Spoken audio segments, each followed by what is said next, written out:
ഇത് മാസ് മോട്ടോഴ്സിൽ നിന്നാണ് Honda Activa 5G വണ്ടി ജനസർവീസായിട്ട് കയറിയിട്ടുണ്ട്. അപ്പോൾ ജനസർവീസിൻ്റെ ഭാഗമായിട്ട് നമ്മളതിൻ്റെ ബാക്ക് ബ്രേക്ക് ലൈനറൊക്കെ ചെക്ക് ചെയ്യാൻ വേണ്ടി അയച്ചിട്ടുണ്ട്.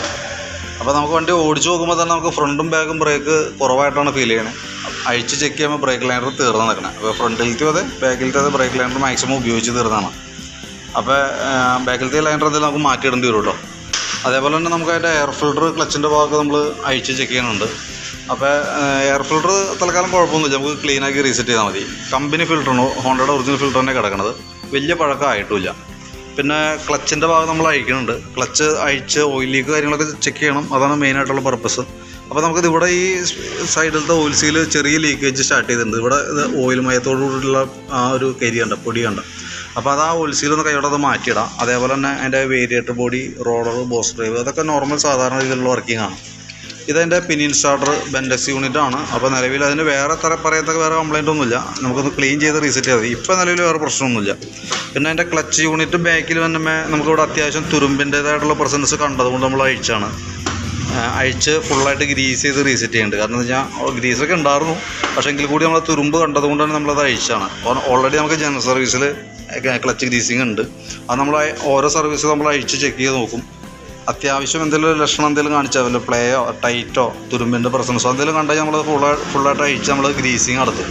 എല്ലാ സർവീസിലൊന്നും ചെയ്യേണ്ടി വരില്ല, പക്ഷേ ചില കേസിൽ ഇതേപോലെ കാണുമ്പോൾ നമ്മളത് അഴിച്ച് കൂട്ടത്തിൽ ഗ്രീസിങ് നടത്തി വിടുന്നുണ്ട്. കാരണം അത് കറക്റ്റ് ചെയ്ത് പോകണമെങ്കിൽ നമുക്ക് ഈ വീലുകളൊന്നും കംപ്ലയിൻറ്റ് വരില്ല. നമുക്ക് ആ പിന്നുകൾ മാത്രം തേമാനം കാണുകയാണെങ്കിൽ അത് മാത്രം നമുക്ക് റീസെറ്റ് ചെയ്തിട്ടുണ്ട്. പിന്നെന്ന് ഉദ്ദേശിക്കുന്നത് ഈ പിന്നുകൾ കേട്ടോ, റോളം വിത്ത് പിന്ന്. ഇതിപ്പോൾ നിലവിൽ വേറെ പ്രശ്നമില്ല, അത് ആ പിന്നെ തന്നെ ഉപയോഗിക്കാം. പിന്നെ ബെൽറ്റിൻ്റെ കണ്ടീഷൻ ആയാലും ബെൽറ്റ് വണ്ടി വന്നപ്പോഴുള്ള ബെൽറ്റാണ്, പക്ഷേ എങ്കിൽ കൂടി വേറെ പൊട്ടുള്ള കാര്യങ്ങളൊന്നുമില്ല, നിലവിൽ ഓക്കെയാണ്. അപ്പോൾ നമുക്ക് ബെൽറ്റ് തന്നെ യൂസ് ചെയ്യാം. ഈ കിക്കറിൻ്റെ വീലൊക്കെ ഒന്ന് അഴിച്ച് ഗ്രീസ് ചെയ്ത് റീസെറ്റ് ചെയ്യുക. ഇതിൻ്റെ കവറിൻ്റെ ഉള്ളിലൊക്കെ അത്യാവശ്യം ക്ലച്ച് വർക്ക് ചെയ്തിട്ടുള്ള പൊടി കാര്യങ്ങളൊക്കെ ഉണ്ട്, അതൊക്കെ ഒന്ന് ക്ലീൻ ചെയ്ത് തരാം നമുക്ക്. പിന്നെ ഈ ഭാഗത്തേക്ക് നമ്മളതിൻ്റെ കാർബറേറ്റർ യൂണിറ്റ് നമുക്ക് അയച്ചിട്ടുണ്ട്. മൈലേജിൻ്റെ കേസ് കാര്യങ്ങൾ പറഞ്ഞിട്ട്, മൈലേജ് ഷോട്ടിൻ്റെ കേസൊക്കെ പറഞ്ഞിട്ടുണ്ട്. തന്നെയല്ല നമുക്ക് അതിൻ്റെ മോർണിംഗ് സ്റ്റാർട്ടിങ്ങിൻ്റെ പ്രശ്നം പറഞ്ഞിട്ടുണ്ട്. അതിന് രണ്ട് കാരണമാണ്. ഒന്ന് കാർബറേറ്ററിൻ്റെ സ്ലോജറ്റ് കംപ്ലയിൻ്റ് ഉണ്ട്, പിന്നെ അത് കൂടാതെ കൊണ്ട് ബാറ്ററി കംപ്ലയിൻ്റ് ഉണ്ട്. അതിന് ജസ്റ്റ് കാണിച്ചു തരാം കേട്ടോ. അപ്പോൾ കാർബറേറ്റർ നമ്മൾ ഫുള്ളായിട്ട് അഴിച്ചിട്ട് ക്ലീൻ ചെയ്യുന്നുണ്ട്. അതിൻ്റെ ഉള്ളിൽ അത്യാവശ്യം കാർബൺ കാര്യങ്ങളൊക്കെ ഉണ്ട്. അതിൻ്റെ ഉള്ളിൽ നമുക്ക് ക്ലീനർ വെച്ചിട്ട് വേണം അത് ചെയ്യാനായിട്ട്. അതൊരു സ്പ്രേ പോലത്തെ റേറ്റാണ്. നമുക്ക് ആ നോസിലിൻ്റെ ഉള്ളിൽ കൂടെയൊക്കെ ആ ചെറിയ ഹോളിൻ്റെ ഉള്ളിൽ കൂടെ അടിക്കുമ്പോഴത്തേക്കും ഫുള്ളായിട്ട് അതിൻ്റെ ഉള്ളിലുള്ള കരിയൊക്കെ ക്ലിയറായിട്ട് പുറത്തേക്ക് വീഴും. ഈ സ്ലോജറ്റ് ബ്ലോക്കാണ്. അത് നമ്മളിപ്പോൾ എങ്ങനെ ക്ലീൻ ചെയ്തിട്ടാലും പിന്നീട് പെട്ടെന്ന് അത് ബ്ലോക്ക് വരും. വലിയ എമൗണ്ടൊന്നുമില്ല, ഏകദേശം ഒരു 60 രൂപ 70 രൂപ താഴേക്ക് നമുക്ക് അതിന് കോസ്റ്റ് ഉള്ളൂ. അപ്പോൾ അത് കൂട്ടത്തിൽ മാറ്റിയിടാം. അതൊക്കെ മൈലേജിന് ഡയറക്റ്റ് ബാധിക്കുന്ന സംഭവമാണ്.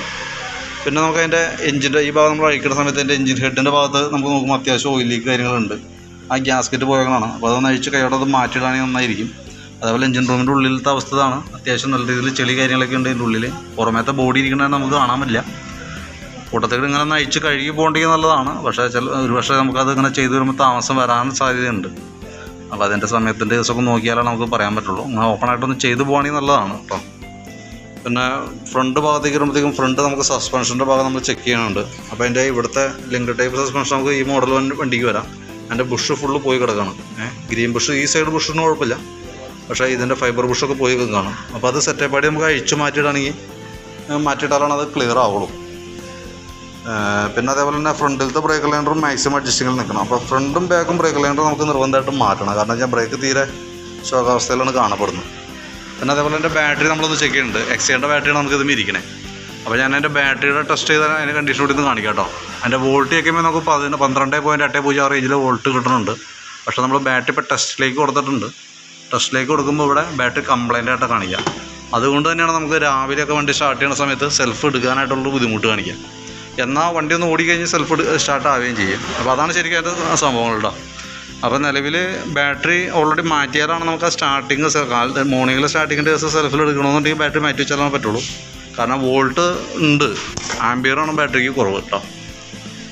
അതാണ് മെയിനായിട്ടുള്ള കേസ്. പിന്നെയെന്ന് വെച്ചാൽ നമുക്ക് എൻ്റെ പ്ലഗിൻ്റെ ഭാഗത്ത് നമ്മളൊന്ന് അഴിച്ച് ചെക്ക് ചെയ്യാറുണ്ട്. തീരെ കാർബൺ കാര്യമായിട്ടൊന്നും ഹെഡിനകത്ത് കാണുന്നില്ല. എങ്കിൽ കൂടി നമുക്കൊന്ന് ക്ലീൻ ചെയ്ത് റീസെറ്റ് ചെയ്യാം. പിന്നെ അതിൻ്റെ എഞ്ചിൻ ഓയിൽ മാറുന്നുണ്ട്. ഇത്രയാണ് മെയിനായിട്ട് നമുക്ക് ചെയ്യേണ്ടി വരും. അപ്പോൾ നമുക്ക് അതിൻ്റെ മാറ്റേണ്ടി വരുന്ന പാർട്സുകൾ ജസ്റ്റ് ഒന്ന് ഞാൻ പറയാം. ഒന്ന് നമുക്ക് എഞ്ചിൻ ഓയിൽ മാറുന്നുണ്ട്. പിന്നെ അതേപോലെ ഫ്രണ്ടിലെയും ബാക്കിലെയും ബ്രേക്ക് ലൈനറുകൾ, ബ്രേക്ക് ഷൂ എന്ന് പറയും, ആ ലൈനർ മാറുന്നുണ്ട്. പിന്നെ ഈ ഫ്രണ്ടിൽ തന്നെ ഈ ലിങ്കിൻ്റെ ബുഷ്, ഗ്രീൻ ബുഷ് കുഴപ്പമില്ല, ലിങ്കിൻ്റെ ബുഷുകൾ കംപ്ലയിൻ്റ് ഉണ്ട്. അപ്പോൾ അതൊന്ന് ചേഞ്ച് ചെയ്തിട്ട് നല്ലതാണ്. ബാറ്ററിയുടെ കേസ് ഞാൻ ജസ്റ്റ് ഒന്ന് എസ്റ്റിമേറ്റിൽ പെടുത്തിയേക്കാം, നോക്കിയിട്ട് നിങ്ങളുടെ റിപ്ലൈ കിട്ടിയാൽ മാത്രമേ നമ്മൾ ചെയ്യുള്ളൂ, അതും കൂടി ഉൾപ്പെടുത്തിയേക്കാം. പിന്നെ കാർബറേറ്റർ ക്ലീനർ, സ്ലോ ജെറ്റ്, അതൊക്കെയാണ് പിന്നെ ഉള്ള കേസ് കേട്ടോ. അപ്പോൾ നോക്കിയിട്ട് ഒരു എസ്റ്റിമേറ്റും കൂടി ഇട്ടിട്ട് വാട്സാപ്പിലേക്ക് സെൻഡ് ചെയ്തിടാം, വീഡിയോയും അതിൻ്റെ എസ്റ്റിമേറ്റ് എല്ലാം അടക്കാം. അപ്പോൾ നോക്കിയിട്ടൊന്ന് റിപ്ലൈ ഇടണം കേട്ടോ. റിപ്ലൈ കിട്ടിയാൽ നമുക്ക് അതനുസരിച്ച് വർക്ക് ചെയ്യാനായിട്ട് പറ്റുള്ളൂ. അപ്പോൾ നോക്കിയിട്ടൊന്ന് റിപ്ലൈ ഇടാൻ മറക്കരുത് കേട്ടോ.